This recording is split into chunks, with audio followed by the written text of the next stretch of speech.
cas ici, Podemos, Corbyn en Angleterre participent à ce processus dont vous parlez? Je pense tout à fait. D'ailleurs, si on regarde de près ces nouvelles formations politiques ou ces nouvelles tendances dans de vieilles formations politiques, on peut même y inclure Bernie Sanders aux États-Unis, en vérité. Hein. Tout cela fait partie de ces symptômes nouveaux. Ce sont, d'ailleurs, si on regarde de près, ce sont des productions des mouvements. Malgré tout, Syriza n'aurait pas existé sans les grands mouvements des années 2000. Podemos a été le résultat de la grande mobilisation des indignés. Et même Bernie Sanders est aussi une production de Occupy Wall Street. D'ailleurs, c'est cette jeunesse-là qui le soutient fondamentalement. Donc c'est une première tentative de tirer des mouvements des orientations politiques. Ce qui se passe, c'est que comme ça se fait dans le cadre officiel, évidemment, il y a de grandes déceptions, parce que le cadre officiel a sa logique propre, lui. Il est en contradiction avec le mouvement. Et donc, lorsque des partis comme Podemos ou Syriza jouent le jeu institutionnel, il leur est très difficile de continuer à se réclamer du mouvement.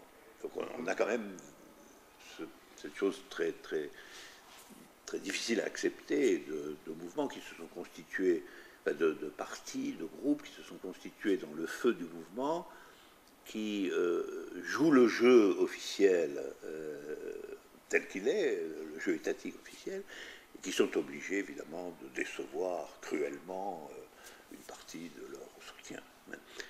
J'y pensais même à propos de Bernie Sanders. Tous mes amis américains sont absolument enthousiastes de Bernie Sanders. Il faut dire qu'aux États-Unis, entendre quelqu'un parler vaguement de socialisme, c'est une chose tout à fait extraordinaire. C'est pas, voilà. Mais tout le monde sait bien qu'à un moment donné, Bernie Sanders va devoir dire qu'il faut voter pour Hillary Clinton. C'est ça le problème. Or, Hillary Clinton, c'est un personnage de l'establishment officiel. Et c'est un peu l'équivalent, sera un peu l'équivalent pour Bernie Sanders, malgré tout, du moment où Alexis Tsipras a dû dire finalement, on est obligé d'accepter ce que l'Europe nous demande. Alors ces épisodes sont des épisodes où des choses qui ont été produites par le mouvement rentrent dans la structure officielle. C'est presque inévitable que ça existe.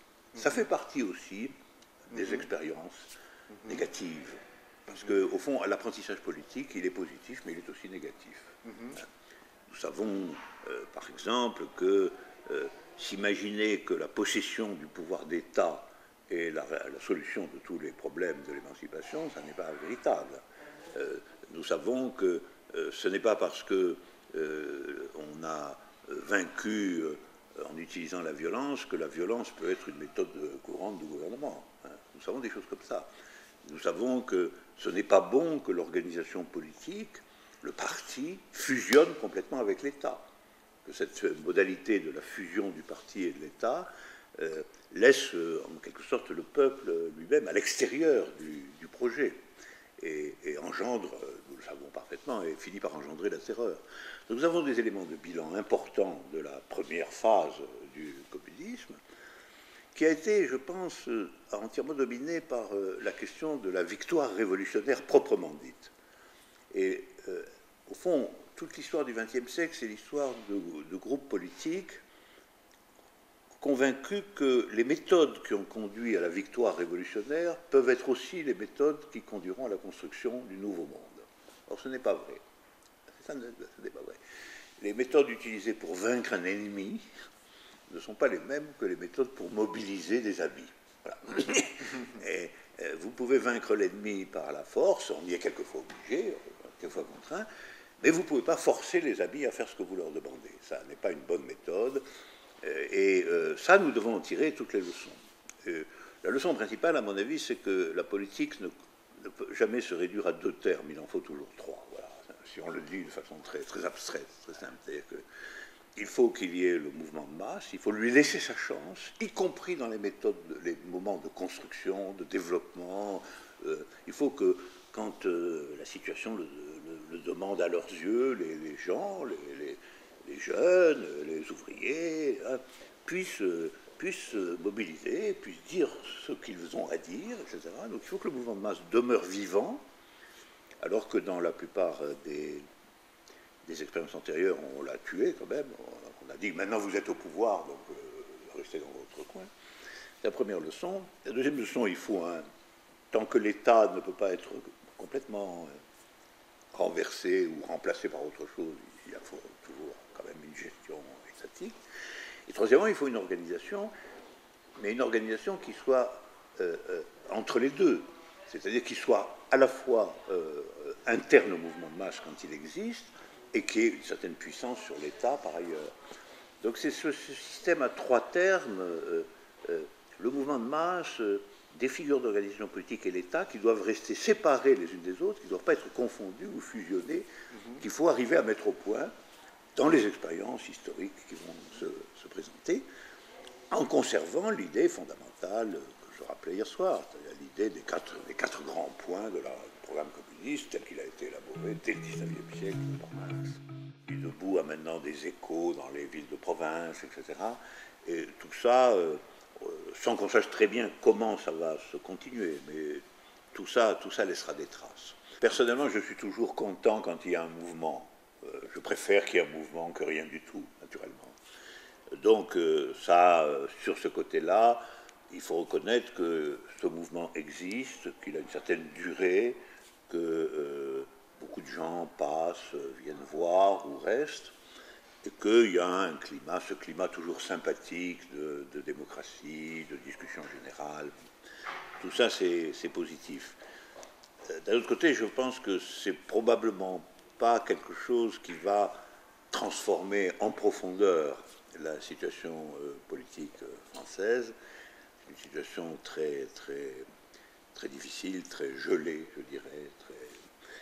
Et cela pour des raisons qui ne tiennent pas à la bonne ou à la mauvaise volonté des acteurs, ceux qui font ça, mais pour des raisons plus générales, qui sont que la recherche d'une nouvelle politique, dans le contexte actuel, qui est quand même une dévastation de la politique existante, sera, je pense, un processus assez long, il ne faut pas attendre des résultats immédiats et généraux de ce sympathique mouvement. Nous sommes dans une période que j'appelle une période d'intervalle, historiquement, à l'échelle du monde. C'est-à-dire que nous savons très bien qu'un certain nombre des grandes expériences historiques du XXe siècle sont terminées, sont closes maintenant, tout ce qui a été la période des États socialistes, des grands partis communistes, etc. Mais nous ne savons pas encore ce que va être l'avenir de tout cela. On est entre les deux. Et alors ce que je pense dans ces situations d'intervalle, c'est que ça commence en effet par des petits signes, des mouvements, des rébellions, l'arrivée aussi dans l'histoire d'une jeunesse nouvelle qui n'a pas connu les expériences antérieures, donc qui part dont les points de départ sont différents.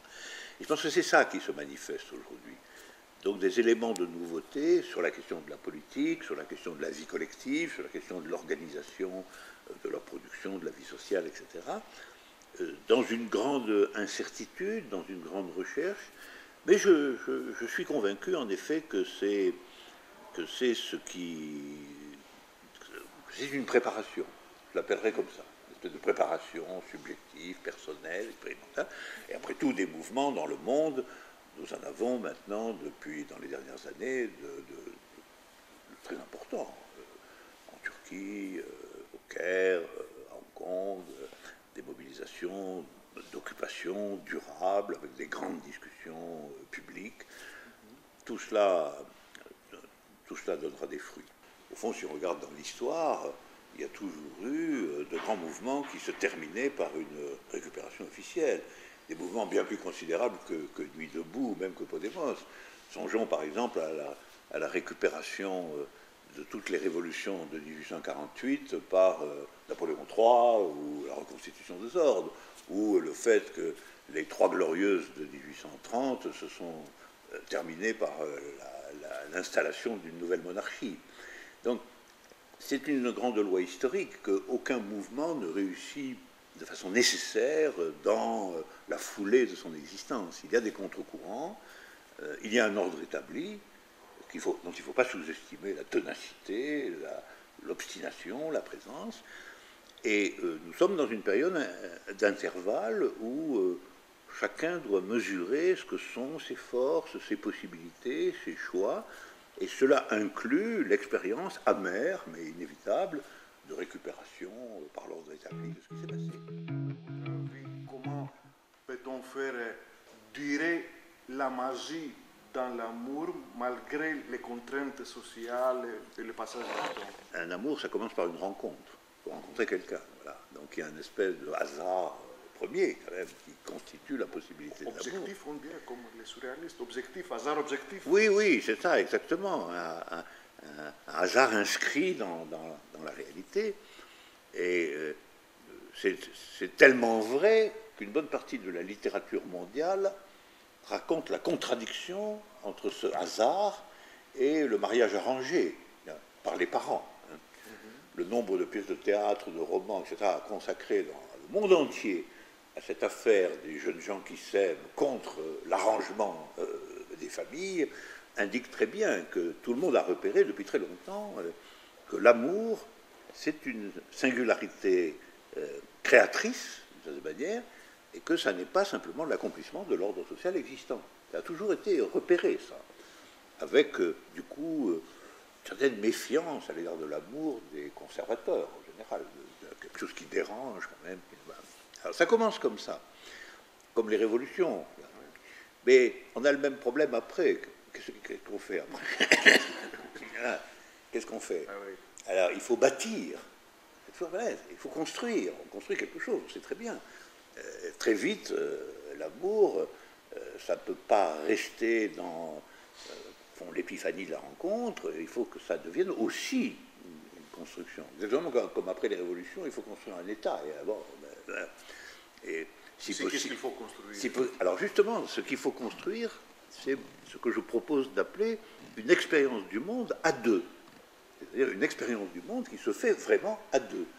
Et c'est tout à fait extraordinaire, parce que d'une certaine manière, l'expérience du monde, nous avons l'habitude que ce soit notre expérience, ce que je vois, ce que je ressens. Et dans l'amour, il faut que quelque chose se passe vraiment à deux. C'est-à-dire que quand vous faites un voyage à deux, vous faites vraiment un voyage à deux. C'est-à-dire vous voyez les mêmes choses, mais vous les voyez différemment, vous discutez de cette différence, vous êtes dans cette différence. Et évidemment, après, ça peut concerner la décision d'avoir des enfants, la décision de s'installer dans une cohabitation, la décision... Et chaque petite décision de ce genre est quand même, finalement, l'objet d'une transformation par le fait que ce n'est pas la décision de quelqu'un d'isolé, c'est une décision qui est prise à deux. Et donc l'amour, c'est quand même l'expérience prolongée d'une construction avec l'autre. C'est le moment où quand même on accepte que quelqu'un d'autre soit complètement dans votre vie. Voilà. C'est ça. La durée de l'amour, c'est ça. Et quelquefois ça échoue. Voilà. Quelquefois ça échoue parce que cela... comme les États socialistes, ils ont échoué aussi. Mais dans l'échelle de l'amour, ça peut échouer, parce qu'à un moment donné, l'un des deux, ou même les deux, ne supporte plus, en réalité, d'avoir cette dualité, cette différence à l'intérieur de lui-même, à l'intérieur des décisions qu'il doit prendre, et que des contradictions apparaissent, qu'on n'arrive pas à résoudre. Alors moi, je pense que la chance de l'amour, la force de l'amour, c'est de surmonter les crises, finalement. C'est ça. Rien n'est plus grand dans l'amour que la réconciliation après les crises. Enfin, et ce sont les moments où on se sent capable, réellement, de construire quelque chose qu'on n'imaginait pas. Et c'est pour ça qu'il ne faut pas avoir peur des crises, elles sont inévitables, et que l'amour, c'est, comme en politique, la résolution des problèmes. Et si évidemment on s'entre dans l'amour en disant ça va marcher tout seul, il n'y aura pas de problème, on est mal parti.